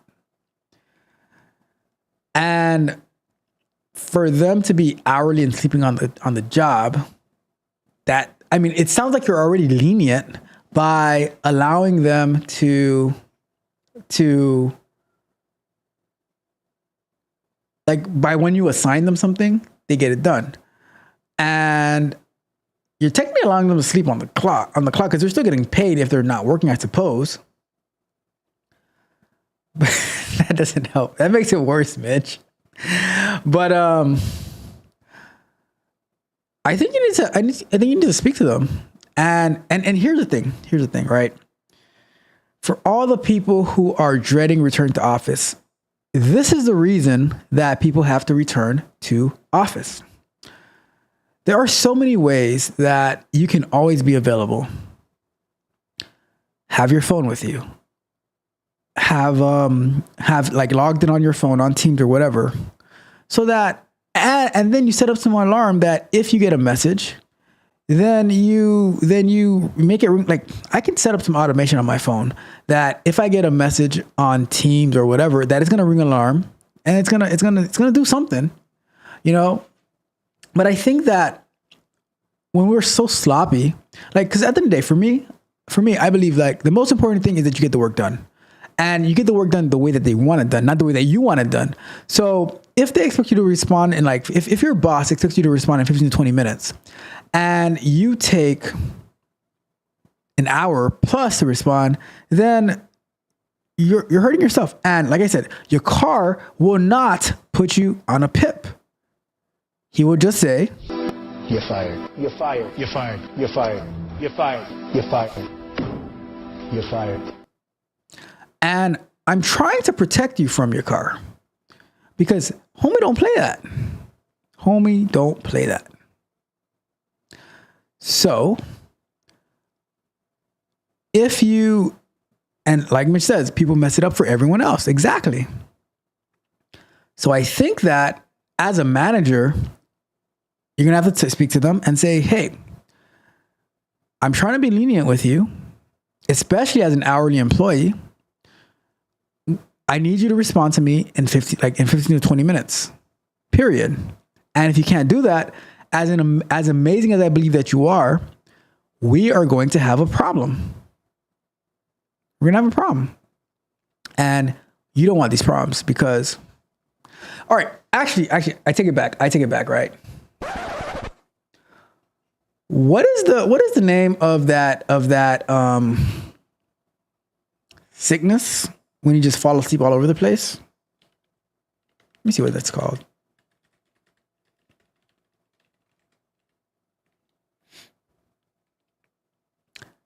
Narcolepsy. I take it back. What about if someone has narcolepsy? What happens to them? I never thought about that. How do you explain that to a company? Because what if she comes back and says, well, I have a disability or a disease. I have, how do you say it? I have narcolepsy. I fall asleep for hours at a time sometimes. That's a tough one. Now I'm not sure. But I don't think that it's outside the realm of possibility that you have a conversation with your employee and say, hey, look, I want to be flexible with you. When I write you, you have to respond within 15 to 20 minutes. If you can't do that, then we're going to have to go see your car, and you do not want to see your car. All right. So that's my thoughts about it. Be careful. Don't be away for an hour unless you're on your lunch break. Or write to your boss and let them know that, hey, I'm not feeling good right now. I'm going to go lay down. I have my alarm on. If you need me, call me. Work it out. But you don't go missing for an hour. And as a manager, I don't think you shouldn't accept that. If your employee is not doing what you would like them to do, and you've had a conversation multiple times, and they still aren't doing what they have to do, then you're going to have to make them say, I'm in a bind, Nate. They're in a bind, Nate. They are in a bind, Nate. All right, let's see what the chat has to say.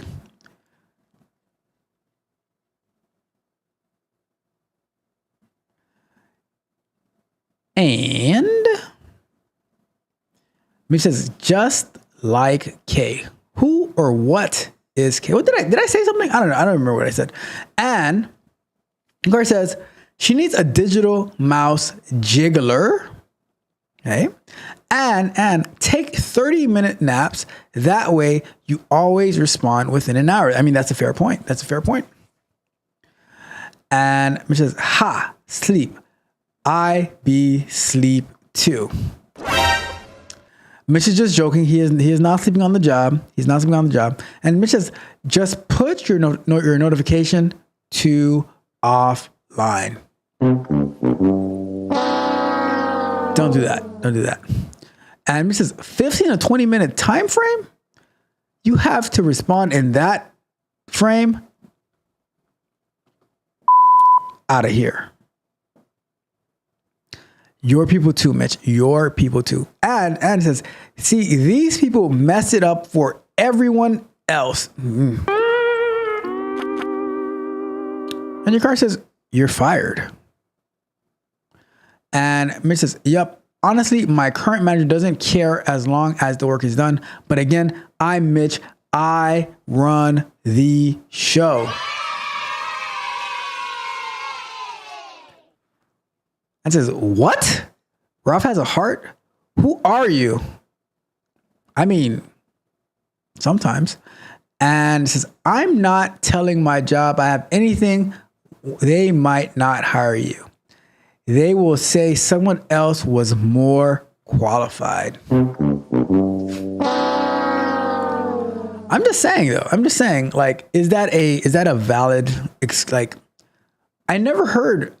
I'm sure it has to happen somewhere, but I've never heard anyone say that, like, I have narcolepsy, and because that way you would be falling asleep on the job. I don't know. That's a good one. That is a good one. I'm not sure about that one. All right. So we're going to get to our last question of the night before we wrap it up for tonight. I really appreciate you all. Thank you guys for tuning in. Like the video, share the video, subscribe to the channel, hit the notification bell so you know every time we go live. Check out techcoachralph.dev. Sign up for the Patreon, get exclusive content like the video I just released on how you can enhance your job search to have better opportunities and how to know what skill, like what you need to upskill on based on that job search, right? So that is what we are working on in there. And you can sign up for one-on-one coaching with me. We have 2 tiers. Check it out and we will go from there, right? So our last question of the night. Now, Don is going to appreciate this one because, this is my topic. This is my wheelhouse, right? So this question goes. Another one. Why do senior QAs say ISTQB is trash?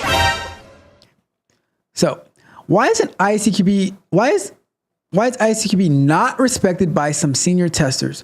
I was scrolling through LinkedIn and saw a couple of posts criticizing ISTQB and their certifications. They might have seen my channel too. I'm just saying. Their argument was the study material of ISTQB is vapid and isn't much useful. One even said they would rather hire non-ISTQB certified than a certified tester. That might have been me. Bruh.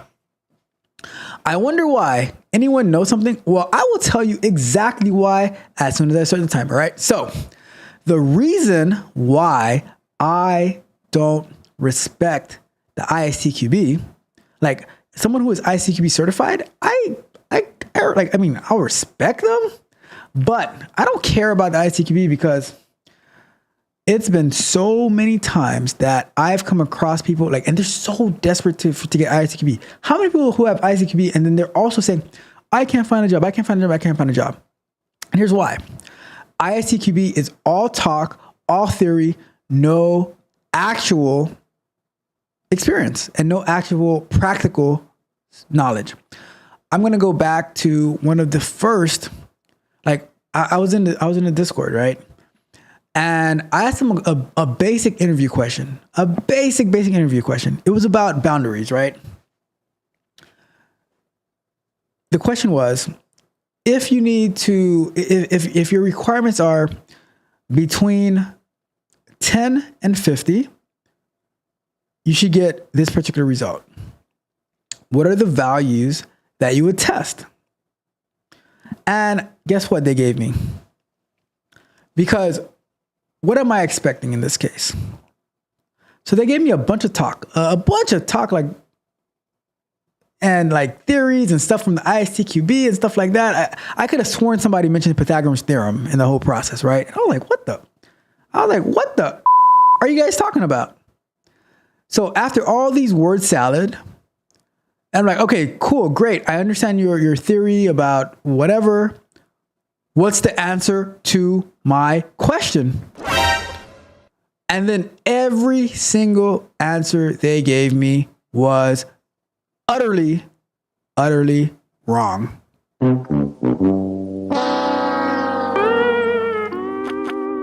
Bruh. And I was like, what gives? So is this what you guys, so that's why for me, I think theory has its place, knowing the different types of testing and stuff like that. But I'll tell you this. My tech barbarians have learned so much by doing than by just, listening. And the way I put them in a position to actually do stuff. So one of the stories that we're working on this sprint is actually adding automated API testing to our project. And they were struggling and bumbling through GitHub and creating the commit and stuff like that, which I told them, learning Git is a top priority for you. You need to learn Git. And then by them being able to actually do this, they actually see how much they need to learn it. Actually having them write test cases for real applications before, you should write the test case before the development is even done, because you're writing it based on the acceptance criteria, not on the actual application. So the reason that us senior QAs do not value ISTQB certification, the reason that we think that it is, as in the words of Mitch, trash, is because of the people who become certified in it. And then they come out and they're like, all right, so what's the answer? And then I have to get all the runaround, waste a bunch of time. Time is money. Time cost calculator. Download it now in the iOS store, coming tomorrow in the Google Play Store. But I have to get all this nonsense about why you would go with. It's like this, right? They'll give the reason that they're going to go with the selection that they're going to go with, but they never actually give you the selection. And I'm like, okay, so what's the number? And they gave me like all these different numbers. When, to me, the answer is, if it's between 10 and 50, I say you go with 10, 11, 49, 50. You might want to go with one in the middle if you want. Not really necessary. But then you go with the outside the boundaries. So you're going to go with 9 and 51. And you should get error messages for those. And the ones inside, you get a correct answer. But that's the answer that I was looking for an answer somewhere to there. But I'm hearing all about the reasons that I would choose, numbers that I would choose, but never actually the numbers.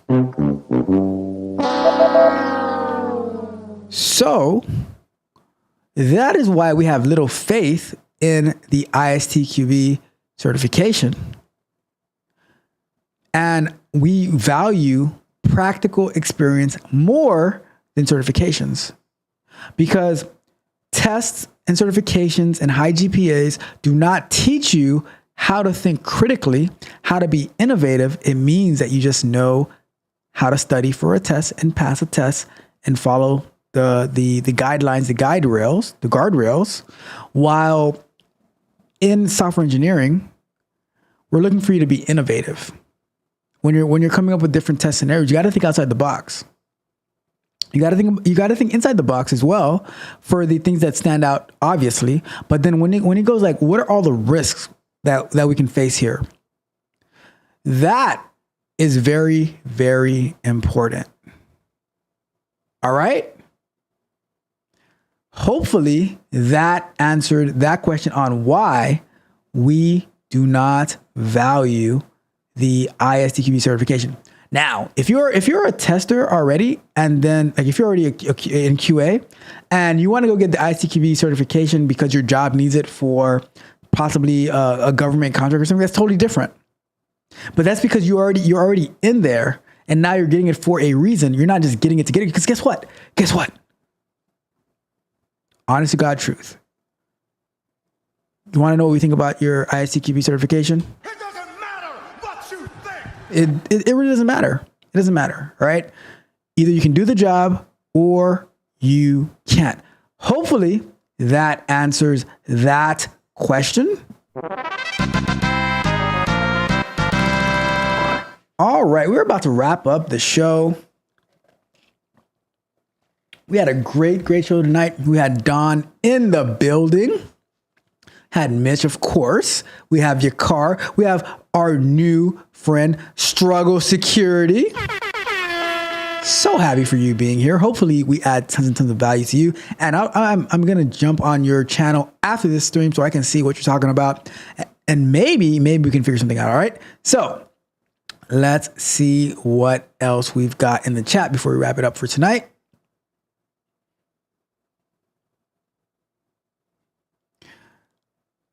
Let's see. We are right here. So your car says, at this time, we are going to go with a more qualified candidate. Bruh. Your car also says, it's not us.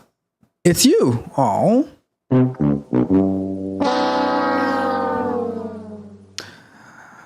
Heartbreak all around. Heartbreak all around. And Don says, I can tell if you are meant for testing just by asking you how would you test with a pencil? That's a good one. That is a good question. And Mitch says, I would see if the eraser worked first. Interesting. Mitch is trying to get into QA, huh? Okay. And Don says, too many NPCs. I want the person with the cheat codes up, up, down, down, left, right, left. And you get a flawless victory fatality. All right. That is it. Yes, indeed. Just on time. Real simple, B. It says wrap it up. Wrap that shit up, B. It's time for us to get out of here. And thank you guys so much for tuning in. And I am Don. Thank you for the super chat that I'm not going to read, that you did not say, but we appreciate it. I appreciate you. We're going to get out of here. Thank you guys so much for tuning in. You guys know I have a question for you. We are going to be live tomorrow morning, early in the morning, 6:45 a.m. We're going to be deploying our app to production in Google Play Store, right? So you definitely want to tune in. If you are awake, your car, don't wake up that early. Please, your car, do me a favor. Don't wake up that early. All right. You need your rest. You need your rest, right? It's going to be a long night. You need your rest, right? So that being said, you guys know I have a question for you. What is my question for you? We're going to be going live this coming Thursday. We're going to be working on AWS App Studio again, part 2, right? But my question for you is, after all this information that's been shared with you, after these 2 hours that we've been through, we're like best friends now, right? Do we just become best friends? Yes. So the question is, are you not entertained? Are you not entertained? Is this not why you are here? I am always entertained, especially when I get to hang out with my friends. Love it. All right. And Yakar said that was the infinite health code. Oh my goodness. I didn't know. See, I don't play video games.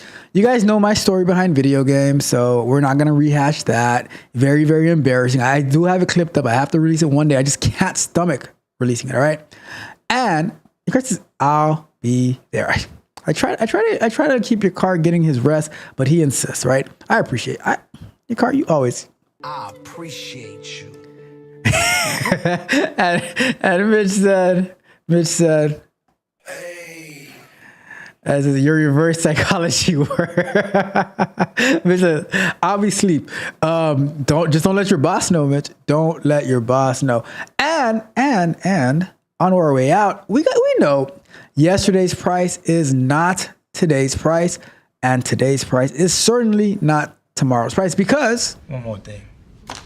Price of the brick going up. The price of the brick is going up. And Mitch says the price of Mitch is going up. A free agent soon. How much do you want, Mitch? How much do you want?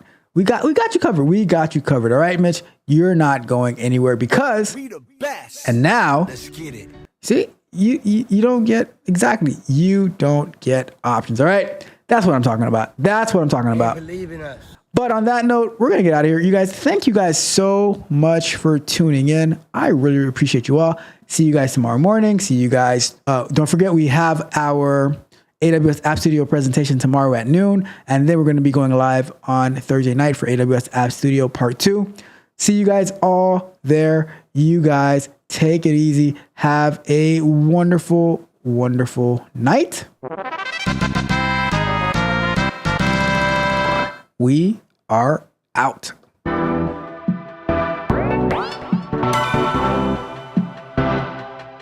You might think that getting into the IT field is impossible without a computer science degree, but Tech Coach Ralph is here to prove you wrong.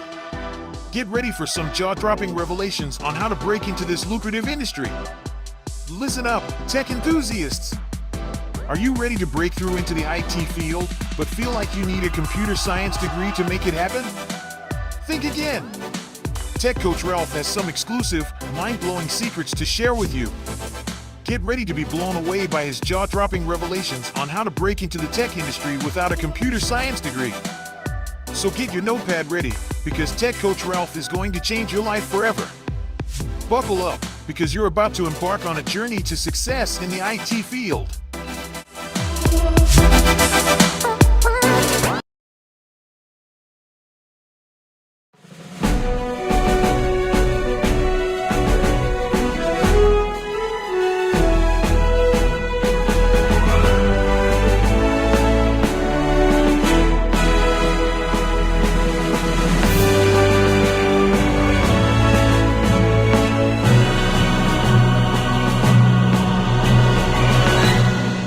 Spartans!